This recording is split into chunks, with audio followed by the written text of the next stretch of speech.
Alright guys, so here is an overtop view of the field that we've rendered into SketchUp just to get things to scale.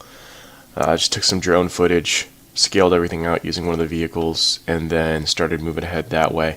So those of you that have been on the field before, you'll recognize most of this. We've got the school building here in the back.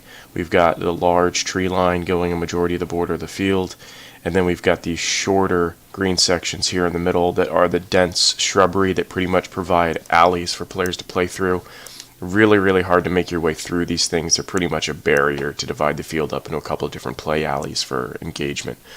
What we've done here is scaled out all the different additions that we're planning here in the future. Most notably, the buildings that you'll see here. Don't get too excited. It's not going to be an all-at-once thing. We're breaking this up to 3 or 4 stages, most likely. Stage 1 is going to be the barriers that we're adding here to the perimeter of the building to keep BBs from going out front, and this first group of buildings right here in the middle of the first alley. This will provide a different engagement area and kind of slow left to right progression across the field. We'll also be adding in bunkers in some of the thinner alleys that don't provide room for full-size structures.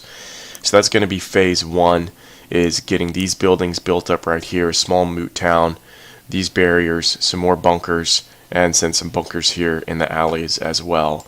Phase 2 is going to be more focused on the rear of the property. As it stands right now, there's not a whole lot going on back here. It's just a wide open area.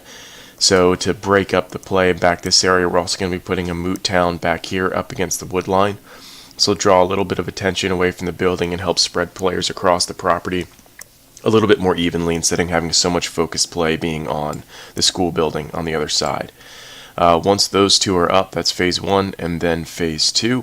Phase 3, we're going to be focusing on this gigantic open area here in the back and getting some more structures built up to pretty much, again, divide the play. We don't want it to be all 100 or so people just rushing into the building and it becoming Death Alley. So we want to have some focused areas outside, bring some attention outside the building, get people a little bit more excited about that. So that's going to be phase 1, phase 2, and phase 3, and then we'll be looking at doing some more development actually within the wooded areas. I've kind of mocked up an idea of a road here to provide some play types, maybe including vehicles or mock vehicles or other things like that, but also just helping with traversing the field. Anybody that's run down it knows it's not that great for running across long distances. It's a little beat up, but that's the plan as it stands right now. Incorporating some new structures outside slowly but surely. We'll be looking to get things going on the GoFundMe page to help get some of this funded and started a little bit sooner rather than later. Hopefully make it a little bit quicker than I was planning. But as funds come in, of course, we'll be investing more into the field to get these structures up as quickly as possible. But of course, the more funds we have up front, the quicker this can happen. That's pretty much it for the design of the field there, but more to come.